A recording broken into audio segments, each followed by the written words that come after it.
क्या आपने कभी सोचा है कि आपके बच्चे की पुरानी किताबें अगले साल के लिए बेकार क्यों हो जाती हैं?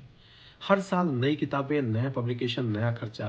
लेकिन सवाल ये है, बदला क्या? मान लीजिए आपके 2 बच्चे हैं। बड़ा बच्चा क्लास 2 में है, छोटा बच्चा क्लास 1 में है।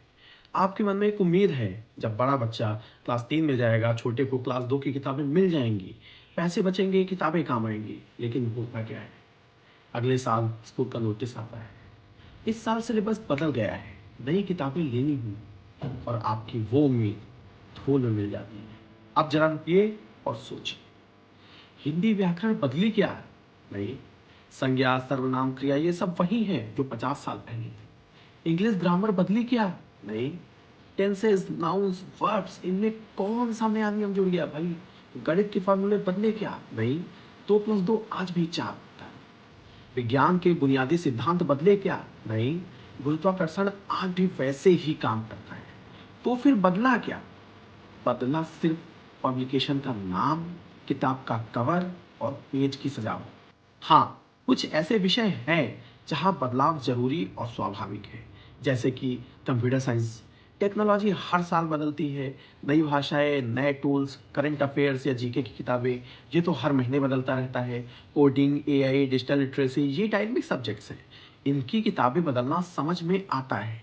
लेकिन सोचिए, हिंदी, इंग्लिश, गणित, सामाजिक विज्ञान जैसे स्टैटिक सब्जेक्ट्स की किताबें हर साल बदलने की कोई तार्किक वजह ही नहीं है। तो फिर ये बदलाव होता क्यों? इसका जवाब छुपा है एक शब्द, कमीशन। स्कूल और पब्लिशर के बीच एक गठजोड़ होता है।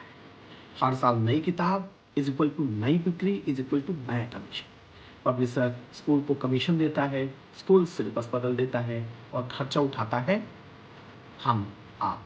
ये एक ऐसा बिजनेस मॉडल है जिसमें फायदा सबको है, पब्लिशर को, स्कूल को, बुक शॉप वालों को। सिर्फ नुकसान है तो माता पिता को और बच्चों को। और इस पूरे खेल में एक और बड़ा नुकसान हो रहा है जिस पर कोई बात ही नहीं करता है, हमारा एनवायरनमेंट, पेड़ पौधे। जितनी ज्यादा किताबें छपती हैं, उतना ज्यादा कागज चाहिए। उतना ज्यादा कागज मतलब उतने ज्यादा पेड़ काटे जाते हैं। अगर पुरानी किताबें रीयूज होती तो करोड़ों पन्ने बचते, करोड़ों पन्ने बचते तो लाखों पेड़ बचते।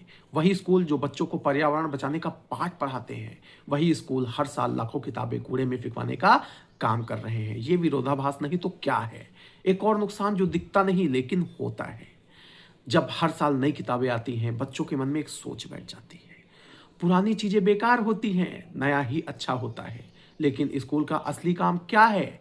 बच्चों में यह सिखाना कि पुरानी चीजों की कद्र करो, उनको रीयूज करो, रिसाइकल करो, संसाधनों की बर्बादी नहीं करनी है। जो स्कूल किताबों में सस्टेनेबिलिटी को पढ़ाते हैं, वही स्कूल अपने एक्शन से बच्चों को कंज्यूमरिज्म सिखा रहे हैं। अब सवाल ये आता है कि इसका हल क्या है?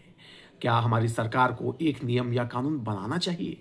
हाँ, और ये बिल्कुल संभव है दोस्तों। मेरे कुछ सुझाव हैं जो आप सुनिए। स्टैटिक सब्जेक्ट्स की बात करें तो 3 से 5 साल का सिलेबस लॉक करना चाहिए। हिंदी, इंग्लिश, गणित, सामाजिक विज्ञान, इन विषयों की किताबें कम से कम 3 से 5 साल तक नहीं बदलनी चाहिए। सिलेबस चेंज का जस्टिफिकेशन अनिवार्य हो। अगर कोई स्कूल सिलेबस बदलना चाहे तो उसे एजुकेशन बोर्ड को लिखित में बताना होगा कि क्यों बदला जा रहा है। स्कूल पब्लिशर कमीशन पर रोक। स्कूल और पब्लिशर के बीच फाइनेंशियल डीलिंग्स को ट्रांसपेरेंट बनाया जाए। किसी भी प्रकार के हिडन कमीशन को गैर कानूनी घोषित किया जाए। बुक की रीयूज पॉलिसी अनिवार्य हो। सरकारी और प्राइवेट दोनों स्कूलों में एक बुक बैंक बनाया जाए जहां से पुरानी किताबें अगले साल के बच्चों को मिल सकें। डिजिटल टेक्स्ट बुक्स का विकल्प। स्टैटिक सब्जेक्ट्स के लिए एक बार की डिजिटल किताब बनाई जाए जो हर साल यूज हो सके। दोस्तों, शिक्षा एक व्यापार नहीं है, लेकिन आज कुछ लोगों ने इसे बना दिया है। आपके बच्चे की किताब में जो ज्ञान है, वो ज्ञान हर साल नहीं बदलता, बस उसकी कीमत बढ़ती जाती है। अगर आप भी इस बदलाव के हक में हैं तो इस वीडियो को शेयर करें, अपने स्कूल से सवाल पूछें और अपने नेताओं और नीति निर्माताओं तक ये आवाज़ पहुंचाएं, क्योंकि बदलाव तभी आएगा जब आवाज़ उठेगी। बात समझ में आई हो तो जय हिंद जरूर लिखिएगा दोस्तों। राधे राधे।